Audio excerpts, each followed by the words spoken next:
Благодарам за интересот за денешната и брифинг претходно и презентација на новата прва странска инвестиција за година во Северна Македонија. Благодарност секако и на премиерот за честа што ни укажа што ние денеска гостим во дирекцијата за технолошко-индустријски развојни зони. Мислам дека прв премиер воопшто кој што стапнал во овие простори. Добре дојде секако на компанијата Magna Mechatronics во семејството на ТИРС. Премиерот веќе спомена нови 40 милиони евра и најмалку 600 вработени во технолошко-индустријската развојна зона во Штип. Ова е ветување кое што го дававме минатата година и ова ветување го исполнуваме денеска. Од бројките кои што ги презентиравме денеска, она што е важно, без да навлегуваме премногу во проценти и во цифри, извозот минатата година во технолошко-индустријските развојни зони достигна 3 милиарди и 750 милиони евра, односно 25% над претходно највисоката точка, тоа беше 3 милиарди постигнати минатата година. Она што исто така важно, увозот расте.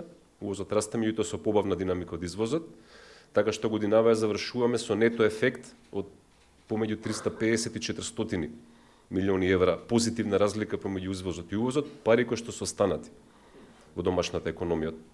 Првичните пресметки кои што ги направивме, 40% од овие средства останаа и во буџетот на државата, најмалку 40%, меѓутоа секако и во џеповите на повеќе од 16.300 работници кои што се веќе ангажирани во компаниите кои што оперираат во семејството на ТИРС. Она што исто така важно е што обемот на државна поддршка се зголемува, меѓутоа она што мене посебно ме радува е тоа што за секој денар исплатена државна поддршка минатата година во буџетот на државата се слеваат 4 денари. Тоа значи дека соодносот се менува и се менува во полза на државата, што е многу важно. Тоа значи дека имаме зголемен обем на инвестиции, меѓутоа и зголемен квалитет на самите инвестиции. Бројот на работни места, како што споменав, значително е пораснат, така што овој раст на извозот од 25% покрај секако она што е факта, тоа е растот на цените и растот на цените на енергентите, се должи секако во голем дел и на зголемената додадена вредност. Значи годинава ја завршуваме, односно минатата година ја завршивме со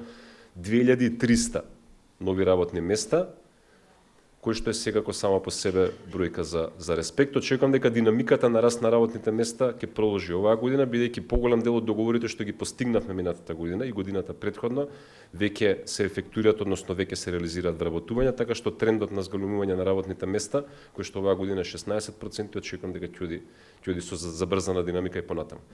Годината отвараме со убава вест со Magna Mechatronics, меѓутоа во завршна фаза на разговори се повеќе крупни инвестициски проекти, зборам за инвестиции кои што се во износ над 150, веќе разговараме за инвестиција кои што над 200, поединачно над 200 милиони евра, така што во наредните недели, односно месеци, очекувајте многу повеќе и вакви средби, меѓутоа и средби на терен, каде што ќе бидеме сведоци на забрзана реализација на инвестиции